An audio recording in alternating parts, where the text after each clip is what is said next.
Hello all, it's Ruthie, and today the book I'm going to be reviewing is Claudine and the Bridge of Two Hearts by Marian Gradko and T.A. Young. I love this book. I love the last Claudine book very, very much. I might love this one more. I'm not quite sure. I'm going to read just a couple of pages of it, not the whole book, because I actually want you to go and buy the book, but the introduction is so funny and engaging, and then there's a bit in the book that really moved me and it spoke to me so deeply I actually have to read it. Also, I will not be attempting to do a French accent for the French ladybug.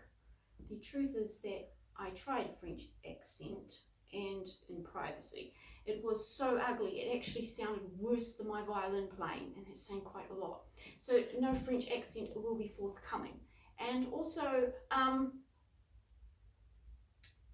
there, just checking, yes, there is a word in here. It is a word for a sort of crescent-y shaped thing, or sometimes they're a bit straighter, and they're full of butter and they're pastry, and people dunk them in coffee sometimes, and I can't say that. So when I get to that word, it starts with a C, C-R-O-I-S-S-A-N-T-S. I cannot pronounce that. So when I get to that word, I'm going to say bagel, because I'm a monolingual Anglo-Saxon and I can actually pronounce bagel. So let us begin. A moth who spoke perfect Parisian French told me that he knew Claudine. This was plausible. His clothes were pure chic.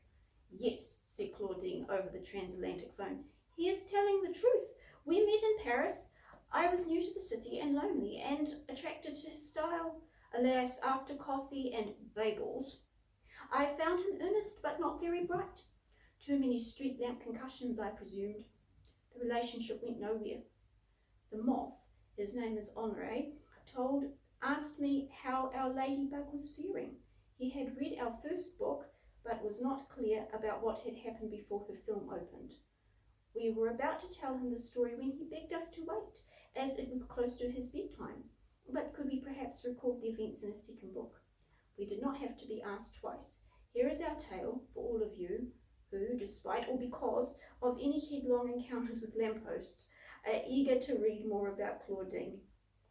And there's a really lovely quote here by a person whose name I cannot say, and it's written in French, but it has the translation, and it says, "A ladybug is always a bit of happiness," and I completely agree with that.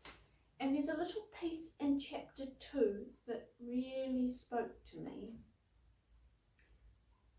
You must understand that Claudine is a ladybug who sometimes can take on a human form, and she's in her human form in this bit of the book.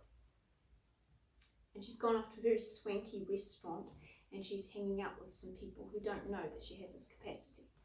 The Countess cut her off. Yes, trees and birds, our estate is positively brimming with them. Acres and acres of these things. But the pests, they come out from wherever it is they wintered. Vile creatures. Pests?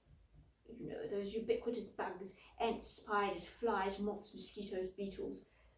But aren't they? They are, dear Claudine, pests. We have a team of exterminators who dig and spray for all manner of those insidious creatures, so we may enjoy nature as it was meant to be, undisturbed, unblemished, cleansed. Nature is meant to be pure and perfect, not a game of swatting flies and pinching gnats. Claudine thought of her friends. Her list sounded remarkably like that of the Countess. Recalling them, she said half aloud, "My friends." Those at the table were touched by the intimate way she said the words. They felt welcomed by her. She had made her way into their circle. A fortuitous misunderstanding. But the truth was so sad she had to force herself to look up to the sedate, smiling faces before her. Where, she asked herself, where am I? Where do I belong? Am I one of those pests? A beetle?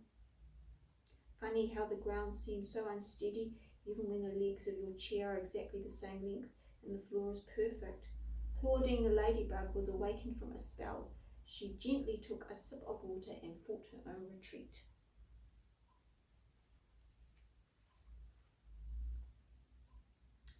I have encountered people like the Countess.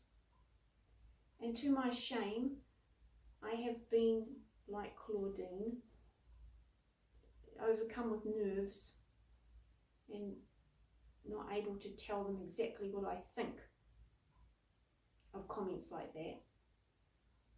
But after I read that, it awakened in me a certain resolve. I will not say courage, I think courage is something you build up, but a certain resolve to get brave, because yeah, there are people like the Countess in the world, and I think they're getting emboldened. And this is not good.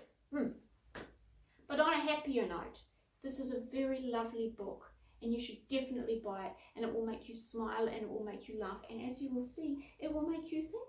So please check it out. You can get it on Amazon, and you can follow Marion Grudko on Facebook and on Instagram, and she has a link to her website on her Facebook, I think. So I think you can get it there as well. And if you do get it on Amazon, consider leaving a review, because reviews are very nice, and this is a sort of book that deserves reviews. Thank you for listening. Bye-bye.